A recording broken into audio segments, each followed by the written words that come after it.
राम मंदिर के लिए 30 साल से मौन है 85 साल की सरस्वती देवी।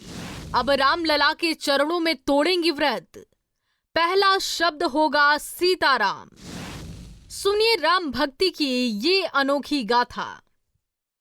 भारत के लिए 22 जनवरी का दिन ऐतिहासिक होने वाला है। इसी दिन अयोध्या में रामलला विराजमान होंगे। अयोध्या के महत्व को फिर से स्थापित होता देख पूरे देश में उमंग और उल्लास का माहौल है। वहीं धनबाद में रहने वाली सरस्वती देवी भगवान राम की अनोखी भक्ति में 30 साल से लीन है। कर्माटांड की रहने वाली 85 वर्षीय सरस्वती देवी ने राम मंदिर की स्थापना के लिए कठिन प्रण लिया था। सरस्वती देवी ने प्रण लिया था कि जब तक रामलला मंदिर में विराजमान नहीं होंगे तब तक वह मौन रहेंगी। लगभग 30 साल से सरस्वती देवी ने मौन धारण किया हुआ है। कलयुग में सरस्वती देवी की भक्ति की चर्चा पूरे कोयलांचल में है। जैसे माँ पहले अयोध्या में बराबर जाते रहती है और जाती भी थी, अभी भी जा रही है। तो वहीं पे जो है ना धीरे धीरे मेरे ख्याल से वहीं से स्टार्ट कर दी थी अयोध्या से मौन रखने के लिए। जैसे वहाँ 1-2 महीना मौन रही, उसके बाद हम लोगों के यहाँ आई तो हम लोग को लगा कि भाई थोड़ा दिन नहीं बोलेगी, उसके बाद बोलेगी।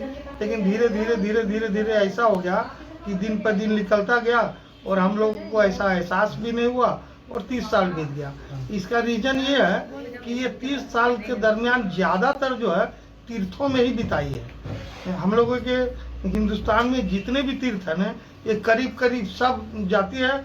कभी 3 महीना, कभी 4 महीना वहीं रहती है, उसके बाद आती है। मौन रखने का क्या कारण था? प्रण क्या था?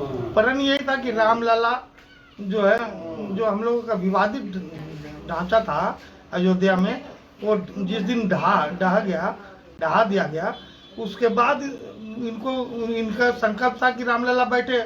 तो ढहाने के बाद तो बोले अब तो मंदिर बन जाएगा, आप काहे मौन रह रहे हैं। तो उसके बाद नहीं, कंप्लीट मौन हो गई।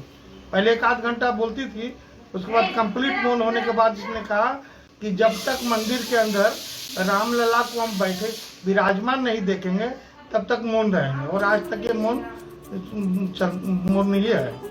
अगर कुछ करना होता तो माता 22 जनवरी को रामलला अयोध्या के भव्य मंदिर में विराजमान होंगी। उसी दिन सरस्वती देवी अपना प्रण तोड़ेंगी। मौन व्रत तोड़ने के बाद वह पहला शब्द सीताराम ही बोलेंगी।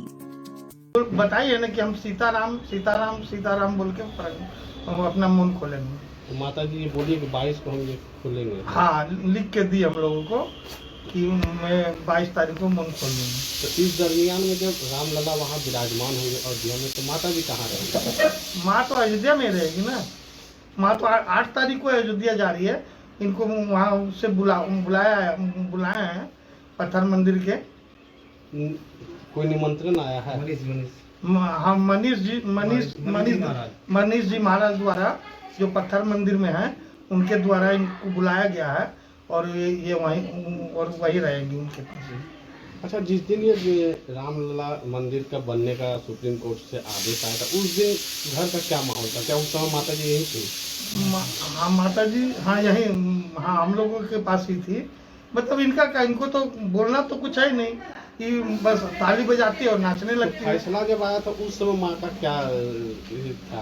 मतलब इनका बस यही है कि उस समय और डांस शुरू हो जाता था इनका। मतलब जिज्ञासा जगह था कि मंदिर अब बनेगा। हाँ, तो जैसे मतलब जब डांस करने लगती थी तो हम लोग पहले सोचते थे क्या मम्मी डांस करती है।